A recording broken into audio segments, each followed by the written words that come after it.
ലേക്കും ഉയർന്നു വരാനും വികസിക്കാനും പുരോഗതി പ്രാപിക്കാനും അതുവഴി അവിടെ സമാധാനം നിലനിൽക്കാനുള്ള കാരണം മനുഷ്യന് ക്ഷമിക്കാൻ കഴിയുന്ന പോസിറ്റീവ് എനർജി പ്രകടിപ്പിക്കാൻ പുറപ്പെടുവിക്കുമ്പോഴാണ്. അതുമാത്രമല്ല, പോസിറ്റീവ് എനർജി ക്ഷമിക്കാൻ കഴിയുന്ന വ്യക്തികൾക്ക് രോഗാണുക്കളെ നിർവീര്യമാക്കാൻ അവനിൽ തന്നെ കഴിവ് എനർജി രൂപപ്പെടുകയാണ്.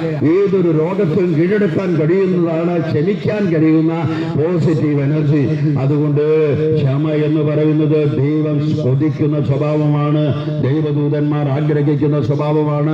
കർത്താവ് യേശു പറഞ്ഞു കാണിച്ചു തന്നതാ, ക്ഷമിച്ചു കാണിച്ചു തന്നു. തന്നെ കുരിശു തറച്ചവർക്ക് വേണ്ടി പ്രാർത്ഥിച്ചു. അങ്ങനെ ശത്രു സ്നേഹത്തിന്റെ പൂർണ്ണമായ നിയമം ദൈവം ലോകത്തിന് നൽകി. അതാണ് ഞാൻ പറഞ്ഞത്. കർത്താവായ യേശു ശിഷ്യന്മാരോട് പറഞ്ഞു, ഇപ്പോൾ നിങ്ങൾക്കിത് ഗ്രഹിക്കാൻ കഴിയുകയില്ല. നേരത്തെ സാലി സൂചിപ്പിച്ചതുപോലെ പരിശുദ്ധാത്മാവ് വരുമ്പോഴാണ് അവൻ സത്യത്തെക്കുറിച്ചും നീതിയെക്കുറിച്ചും നമ്മളെ ബോധ്യപ്പെടുത്തുക. ഈ പരിശുദ്ധാത്മാവിന് വേണ്ടി പ്രാർത്ഥിക്കുമ്പോഴാണ് ആ ദൈവം തന്നെ ആയവൻ, ആ പരിശുദ്ധാത്മാവാണ് സ്വർഗീയ കാര്യങ്ങളെ കുറിച്ച് നമുക്ക് ബോധ്യം നൽകുക. ഈ പരിശുദ്ധാത്മാവ് വരുമ്പോൾ നീതിയെക്കുറിച്ച്, സത്യത്തെക്കുറിച്ച്, ന്യായവിധിയെക്കുറിച്ചെല്ലാം നമ്മളെ ബോധ്യപ്പെടുത്തുമ്പോൾ നമുക്ക് ക്ഷമ അനിവാര്യമാണ് എന്ന് മനസ്സിലാകും. ആ പരിശുദ്ധാത്മാവില്ലാത്ത വ്യക്തിക്ക് സ്നേഹിക്കാൻ കഴിയുകയില്ല, പൊറുക്കാൻ കഴിയുകയില്ല. അപരം ചെയ്ത തെറ്റിന് ഒരു കർണത്തടിക്കുന്നവന് മറ്റേ കർണത്തെ തിരിച്ചടിക്കാനേ അവന് കഴിയുകയുള്ളൂ.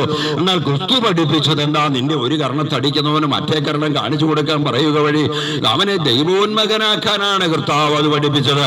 പ്രിയമുള്ള സഹോദരങ്ങളെ, നമുക്ക് പരസ്പരം സ്നേഹിക്കുന്നില്ലെങ്കിൽ നമ്മുടെ നാട് നാശത്തിലേക്ക് പോകും, തിന്മയിലേക്ക് കൂപ്പുകുത്തും. അതുകൊണ്ട് നമ്മൾ ഏത് മതത്തിൽ വിശ്വസിക്കുന്നു എന്നുള്ളതല്ല പ്രശ്നം, നാം എന്ത് പ്രവർത്തിക്കുന്നു എന്നുള്ളതാണ് അതിന്റെ അടിസ്ഥാനം.